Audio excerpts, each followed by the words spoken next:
Studio 10U. Our next guest was working 60 hours a week and literally had no life outside of his job, and it was almost too much for him. But how do you turn all that around? Well, we're going to find out. So please welcome our clinical psychologist, Jo Lamble, to tell us more.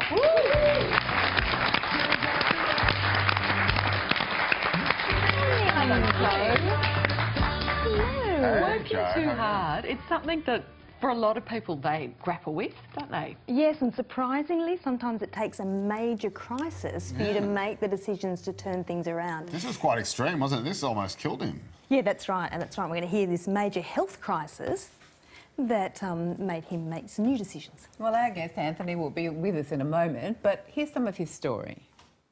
At 28, Anfernee was working for a global IT firm and managing people all around the world. He was at the office up to 60 hours a week, and everything else in his life suffered. He had no social life, no relationship, and he was a rare appearance at family functions. Work was his life, and he hated it.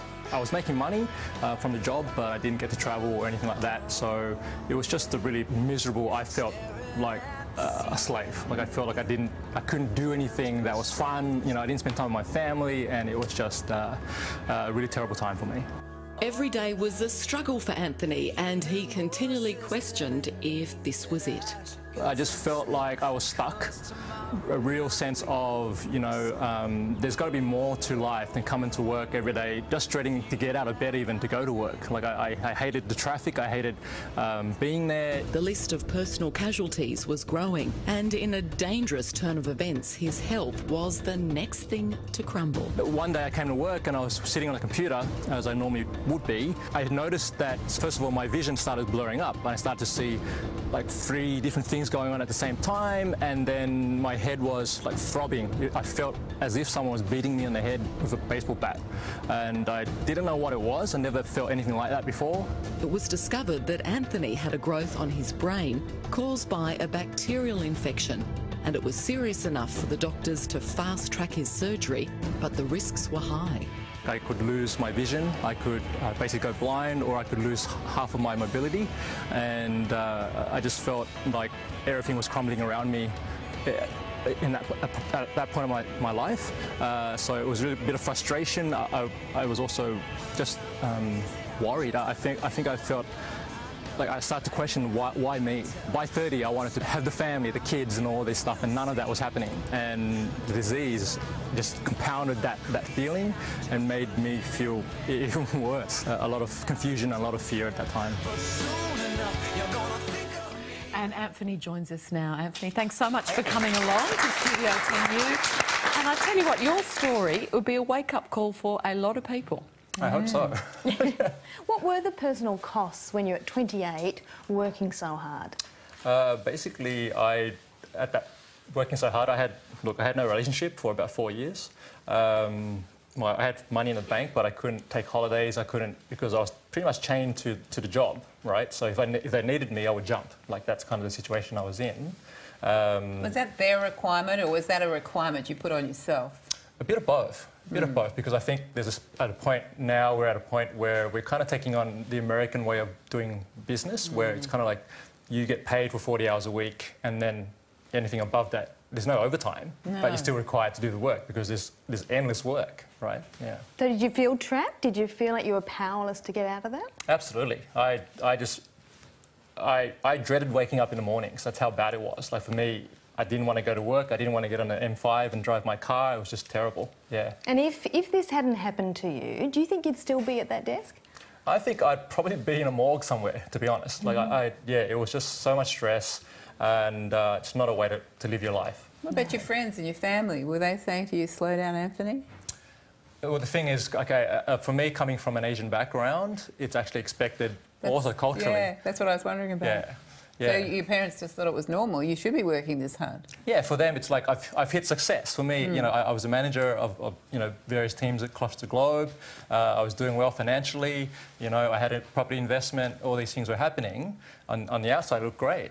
you know, but inside it was just a completely different story. Well, I think Anfernee was thinking, is this all there is? That's right. And that feeling of being trapped is terrible. I mean, but nothing compared to the fright you must have got. Tell us about that day when you felt like you're being hit with a baseball bat. Yeah, so if you can imagine just sitting at your desk and you're doing, you know, on the computer and you're working, and then all of a sudden, everything is like, I'm seeing multiples, triple of everything.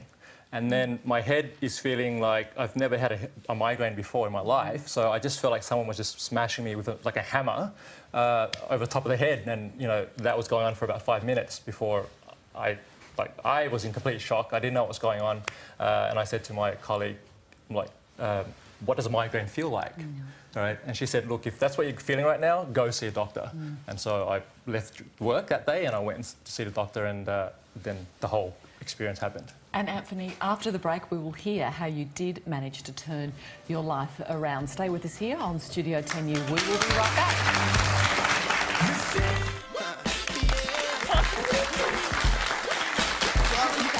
At 28, Anfernee was working 60 hours a week, and it almost killed him. He developed a bacterial infection which caused him to dramatically change his life, and he's telling us his story today, and it's quite a story. It is quite a story, yeah. Anfernee, it's really common after someone's had a heart attack or an emergency operation for them to start feeling really depressed. Did you have that? Yeah, I actually went through, because I was in, after the surgery, I was in neurology ward for about 30 days.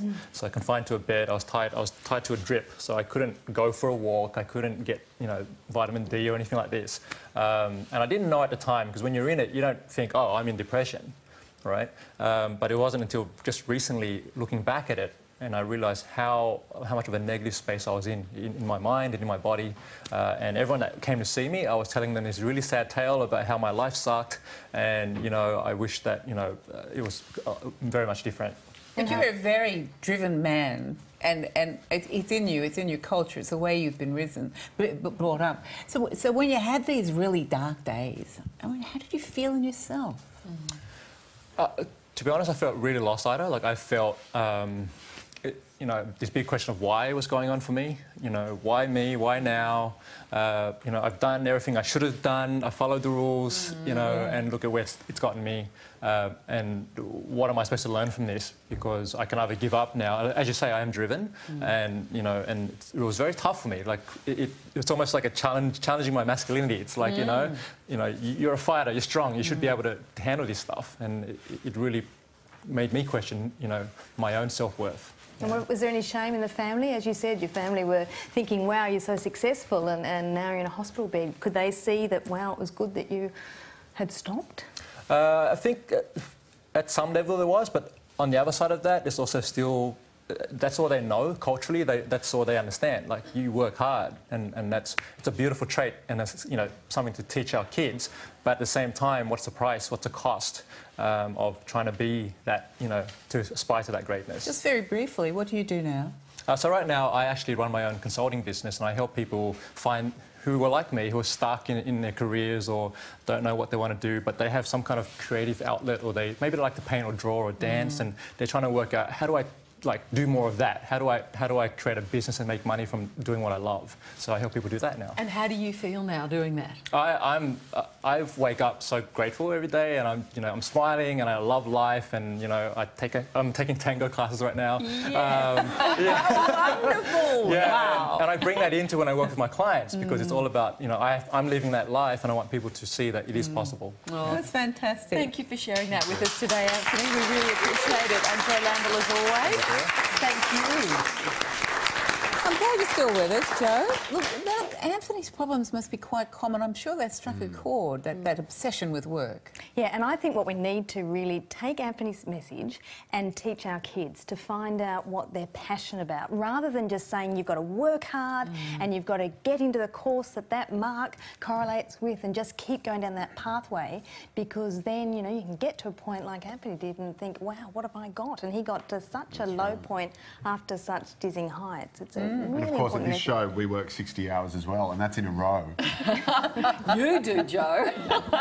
Joe Lamble, thank you so much. It is a message Happy with us. Very important. In fact, we're already getting feedback from people. There is someone, I'm in hospital watching Anfernee. It's a similar situation to this, so now I have to make some life changes.